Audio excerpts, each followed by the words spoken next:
I think many of us could agree that the Speed Duel Battle City box was a phenomenal success. It introduced a ginormous card pool for the Speed Duel format, offering new ways to play the game. The pre-constructed decks is also a fantastic entry point to introduce new players into the game. And lastly, there are some of the best printings of secret rares that we had ever seen, making it perfect for collecting. Overall, this set was extremely well received within the entire Yu-Gi-Oh and Speed Duel community.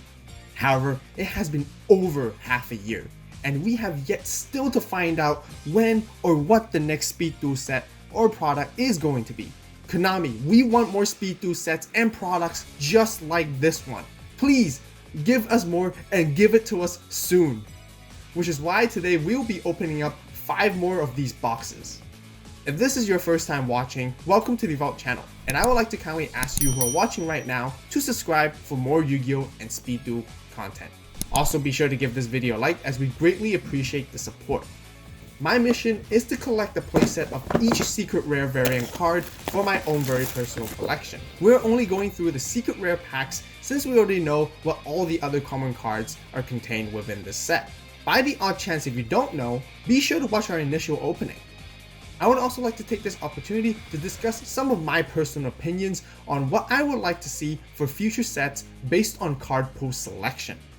I hope you guys enjoy me rambling about it today, but feel free to join the discussion in the comments down below and let me know what your thoughts are as well.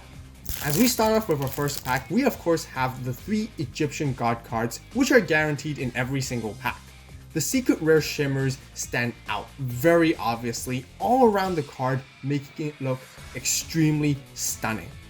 Not only that, the card printing quality is also top notch, where I wish they did this for all the cards, keeping it consistent. It is slightly unfortunate that the God cards are currently not played at all for any competitive decks. I personally was hoping that they would have introduced a few more God support cards for them. A really good example would be to take a few cards from the Rage of Ra set and adding them to the card pool, which could make Winged Dragon of Ra even more playable. Or even potentially add a couple of other cards from the Egyptian God decks that we recently received. However, I can imagine that the inner conflict skill is currently just way too dominating. We could go through all the efforts and utilize all our resources just to bring out the God, only for it to be taken away from a simple skill card which cannot be countered at all. And without a doubt, that will be the worst feeling ever.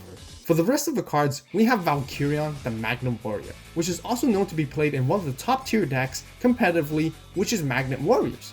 And I think they're in a very good spot right now. So there's nothing much I would suggest for the time being. We didn't have reinforcement of the army. It is very interesting that this card was brought to Speed Duels, especially this card is currently limited for the regular Yu-Gi-Oh format. Although this card is not played much right now, I am confident that this card will become really good as more warrior type monsters are introduced later on. Next, there's Swift Gaia the Fierce Knight, which is a very nice classic card to have. There's also Metaverse for quickly accessing our field spells. And then we have Union Hanger, that is a crucial staple for the XYZ Union deck to round off. Similar to Magnet Warriors, I think this archetype is also in a very good position currently, since it is actually played competitively as well.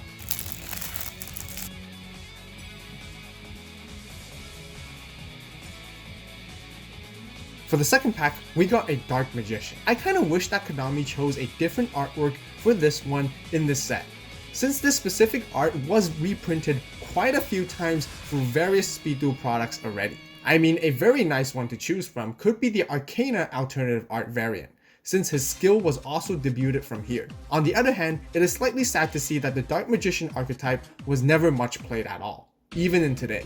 The Dark Magician archetype is currently lacking the variety of spells and traps that are necessary to support it. Some cards I would like to see from future sets would include cards like Magician's Rod, Dark Magical Circle, or Magician Navigation. We didn't have another Swift Gaia the Fierce Knight, and then we have Blue Eyes the White Dragon, which is definitely a good pull.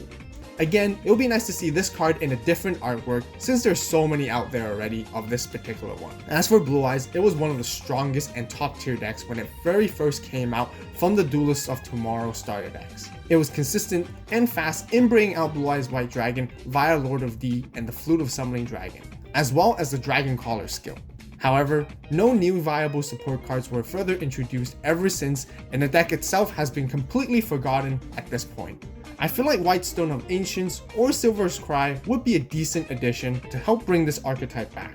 Next, there's Nobleman of Crossout, which became a meta side deck card that is really good for dealing with face down monsters and even ones that specifically have flip effects.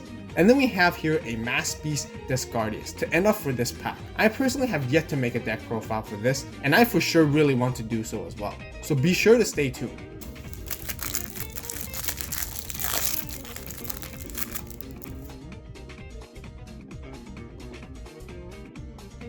On our third pack, we have our gods to begin with as usual.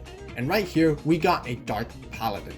This card is one of my personal favorites that was introduced from this set. And I already made a deck profile for it as well, simply because it just looks so cool.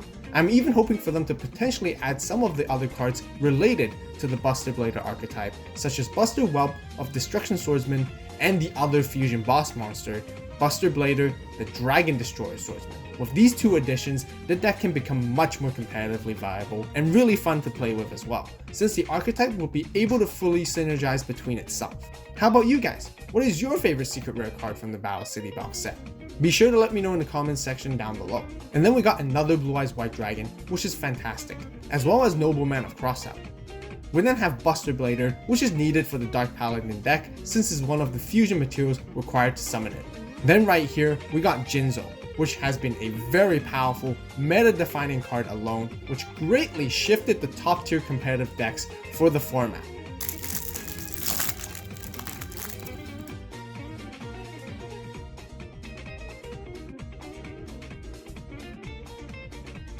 For our fourth pack, we got Mass Beast Discardius. Valhalla Hall of the Fallen, which could become a very good card as more stronger fairy support comes along in the future. There are quite a few fairy related archetypes that could make really good use and the full potential of this card, such as Dark Lords, Agents, Counter Fairies, and Heralds. Furthermore, I feel that these four archetypes can potentially fit very well in the Speed Duel format. There is then Cosmic Cyclone, which is currently a back row removal staple card other than Nightbeam. There's Red Eyes Black Dragon, which is amazing. I want to mention that we have pulled at least one of each of the big three iconic cards right here already. As we all know, all three of them greatly represents Yugi, Kaiba, and Joey. Since we talked about Dark Magician and Blue Eyes already, there's Red Eyes left to discuss, as there has been zero support from the get-go, and I think it definitely deserves more love, or at least an opportunity to shine once in the competitive scene. I think Black Dragon's Chick, or formerly known as Red Eyes Black Chick, and Red Eyes Wyvern would be a great start to add in. The following suggestion may be too far of a stretch, but I would love to see Meteor Black Comet Dragon introduced here as the epic boss monster along with Meteor Dragon, Red Eyes Impact. And then to round off, we have Air Knight Parshaft, which is a highly played card within the GOAT format. It's actually quite surprising to see that this card is not as popular when it comes to speed duels.